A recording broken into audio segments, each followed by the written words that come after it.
within this, I know a lot of people won't necessarily know who William Jen Bryan is, so we're going to give a little bit of the context of that. But before we do all that, obviously don't forget to hit the like button and obviously subscribe if you haven't already. We're trying to hit 2,000 subs by Christmas. We can do it, people. I believe in you. But what we're doing as well is we're putting in a bonus question, right? So what I want you to do is in the comment section, I want you to leave a comment, writing out the answer to the question that we're going to ask now. So basically the question is, how many miles did William Jennings Bryan travel in his stumping tour of 1896? Was it 80,000 miles? Was it 18,000 miles? Or was it 8,000 miles, right? So let us know in the comment section what you think it was. That will help out with the algorithm, but also just a little bit of fun. And it's also to test how well people are paying attention. So it'll help me out a lot. And that being said, let's get into the actual rest of the video now. So who was William Jennings Bryan? Well, first of all, he was born in 1860 in the state of Illinois. But in his early 20s, he moved to the state of Nebraska. And by the age of 30, he'd already become a congressman for Nebraska.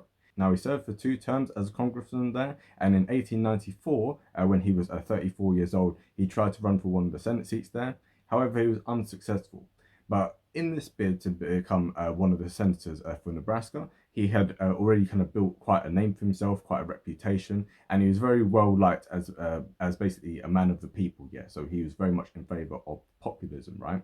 So we talk a lot today about populism, but the kind of roots of the populist movement can really be said to really start like kind of in like at least like the 19th century, right? So you had the Populist Party, which was quite popular in many of the states, especially out west. So you can see within the election of 1892, you can see like obviously they managed to pick up quite a lot of votes there. So as a result of this, whenever you have a third party that looks like it's going to like kind of come up, what ends up happening is the 2 major parties, Democrats and Republicans, go, right, we can try and like take some of these voters, and like help ourselves. So what the Democratic Party decided in 1896 is that they wanted to go down a more populist route in order to attract some of these voters. So in 1896, in the city of Chicago, there ended up being the Democratic National Convention. And at that convention, the 36-year-old William Jennings Bryan, he really just blew everyone away. And he did it with one of the greatest speeches of all time, right? And it's this Cross of Gold speech. So we're going to play an extract for you now, and then we're going to basically talk about it like kind of in more depth. I come to speak to you in the defense of a cause as holy as the cause of liberty, the cause of humanity. Mr. Carlyle said in 1878 that this was a struggle between the idle holders of idle capital and the struggling masses who produce the wealth and pay the taxes of the country. So in the first part of this speech, you can hear him talking about, like the cause of humanity, and he's setting up, as with all populists, a kind of us versus them paradigm, right? So, he's talking about the idle holders of idle capital versus the great struggling masses. So he's very much like pitting the kind of basically the business elite versus the people, right? So you can already see this kind of paradigm which is pushing through. This is like really his populist rhetoric like coming to fore. They tell us that the great cities are in favor of the gold standard. We reply that the great cities rest upon our broad and fertile prairies. Burn down your cities and leave our farms, and your cities will spring up again as if by magic. But destroy our farms, and the grass will grow in the streets of every city of the country. Now, with that next bit that you just heard, you can hear him talking about a gold standard. So I just have to explain what a gold standard is very quickly.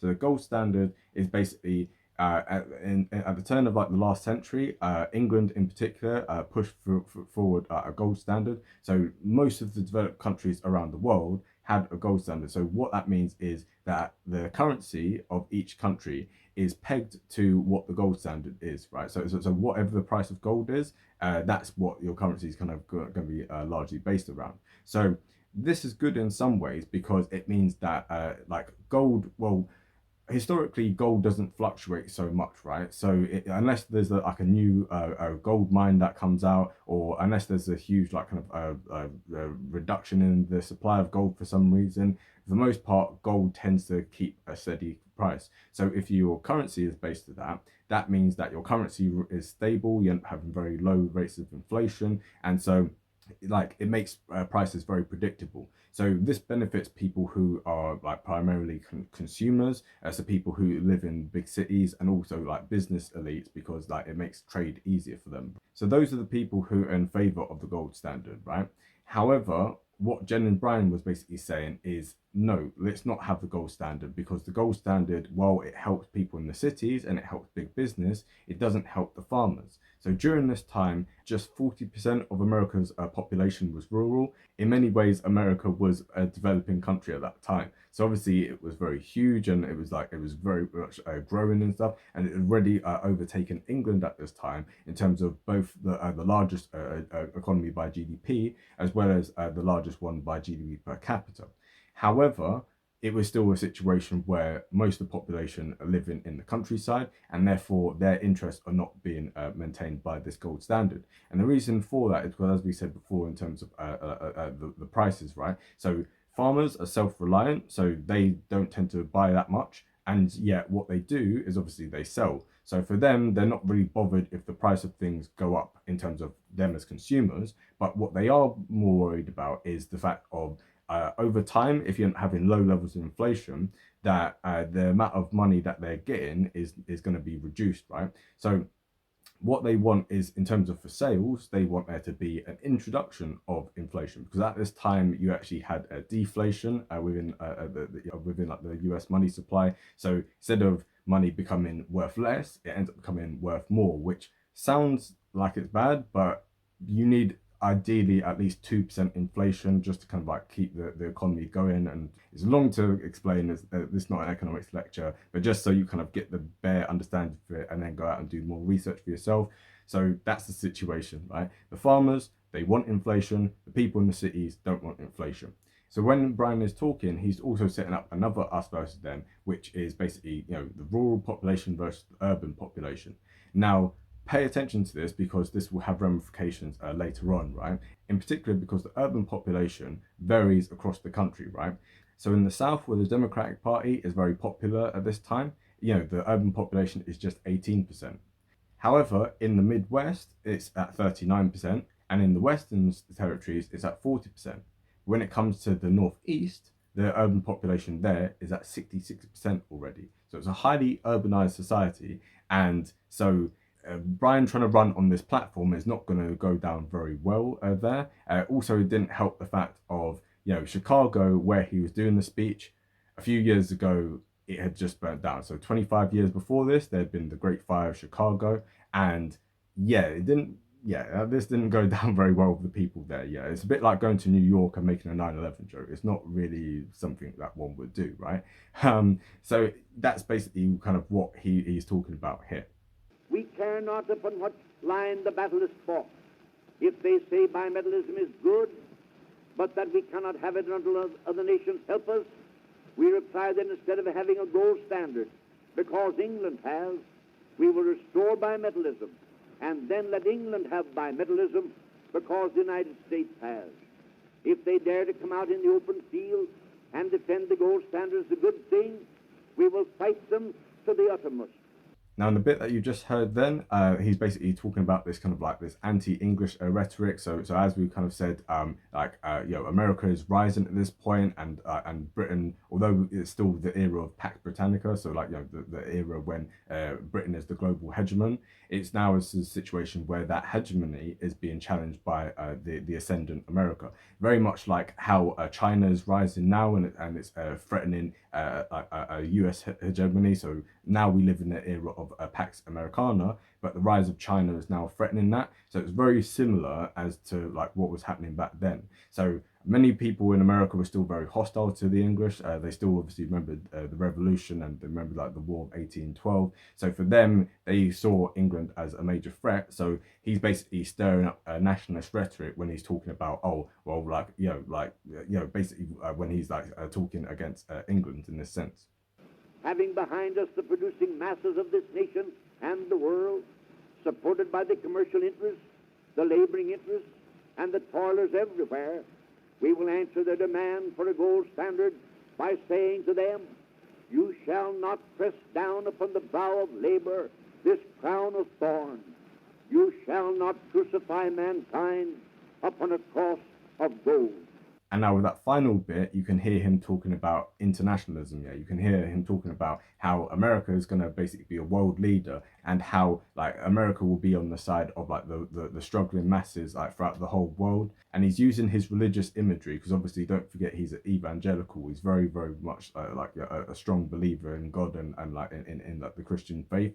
And so he's using this religious imagery where he talks about this crown of thorns, alluding to Jesus Christ, and obviously talking about this cross of gold. Yeah, like so when he talks about cross of gold, and he's talking about the gold standard, he's saying that mankind will not be crucified on this cross of gold. We will not be crucified by this gold standard. So this speech was absolutely electrifying, so much so that Bryan was actually carried on his shoulder out of the convention, and yeah, so he ended up just winning the nomination, right?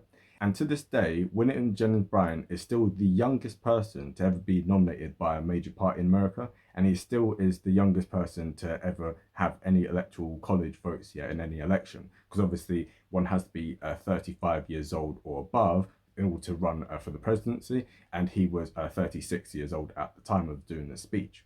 Now, while his populism obviously appealed to the kind of broad masses and stuff, and especially like the base of the Democratic Party, for many people in like the establishment of like the Democratic Party, they were very much opposed to this. Yeah, so many of them were obviously very wealthy, like kind of Northerners, and many of them were kind of like had like business interests, etc., etc. And so, out of protest, these guys left and they formed their own party, which was called the National Democratic Party. So this is a party which stood for gold and for maintaining the gold standard. Now, they got some votes in the election. It wasn't significant. It wasn't enough to kind of like sway the election either way. But it's just something to note that like it wasn't, his platform wasn't universally liked, of course. And within this as well, his populism, obviously, it appealed to some people, but it obviously distanced himself from other people as well.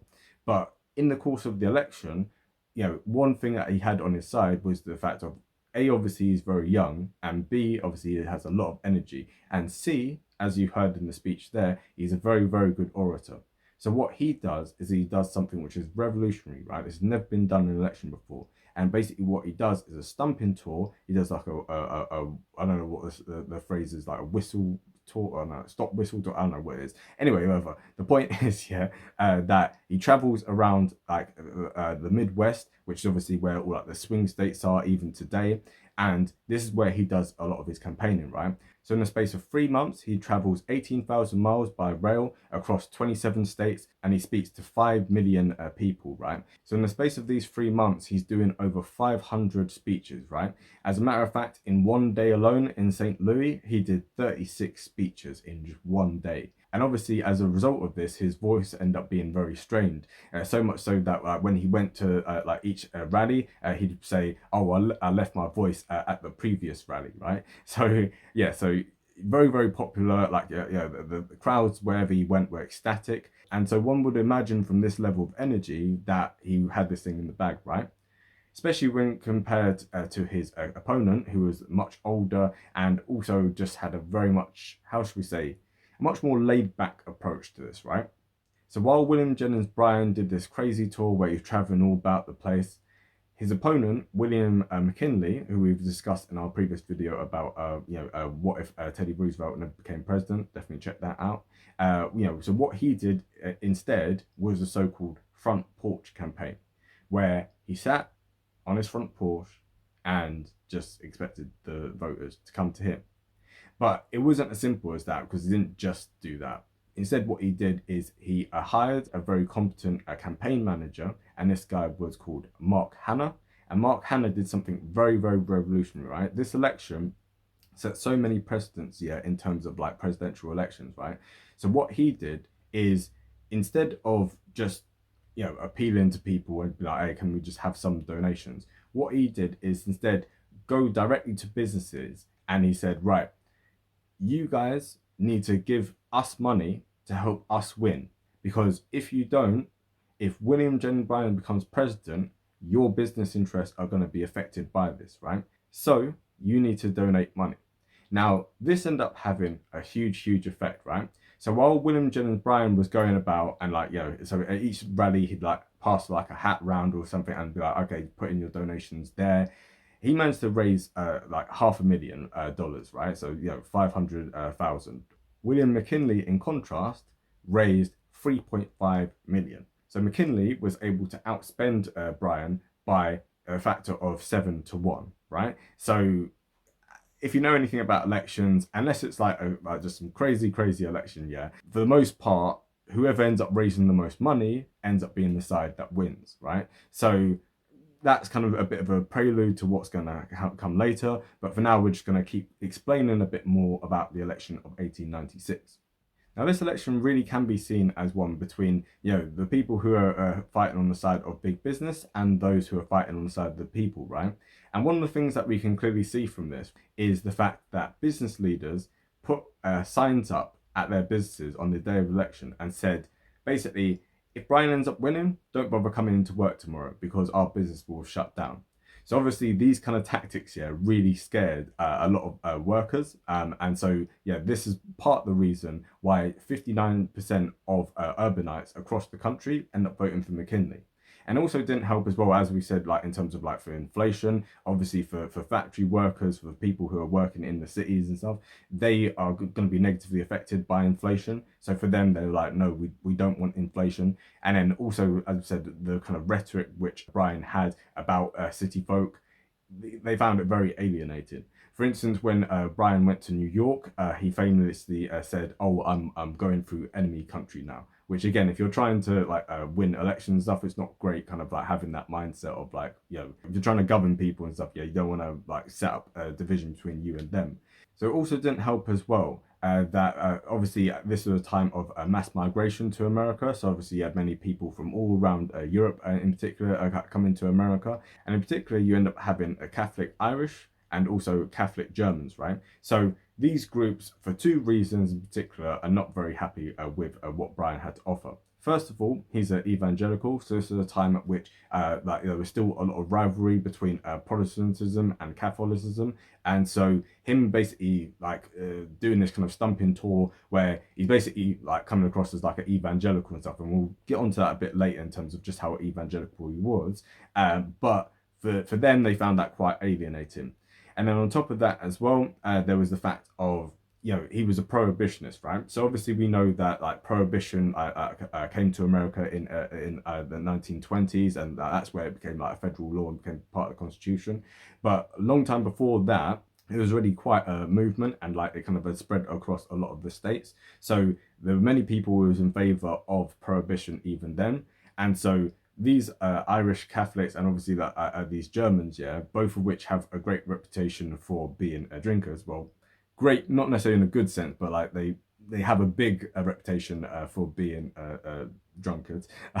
So for them, they were very much like, no, we don't want to vote for this guy because they might impose a prohibition on us, and that will hurt our businesses and just like our way of like just having fun, basically. So that was another reason that they were kind of like deterred from voting for him. So now it's the day of the election in 1896, and here are the results. So William Jen Bryan ends up losing to McKinley, and so McKinley ends up getting 271 electoral college votes, while Bryan gets just 176. At the same time, McKinley ends up with 51% of the popular vote, and Bryan just gets 46.7%. So Bryan tends to do very well in the South and in the West of the country, because as we said, it was a solid South at that point for the Democrats. And then also when it came to out West, that's where the populists were very popular. So during this campaign, there was basically a fusion between the Democratic Party, the Silver Party. They also had a break-off Silver Republican Party as well, and also the populists, right? So all of these like kind of minor parties kind of came together and backed up Bryan during this race, But even still, with this alliance, he still wasn't able to win it, right? Now we're going to get onto the kind of what if of this video a little bit later, but for now, let's just continue talking about William Jennings Bryan, right? So if at first you don't succeed, try again. And certainly William Jen Bryan was the living embodiment of this, right?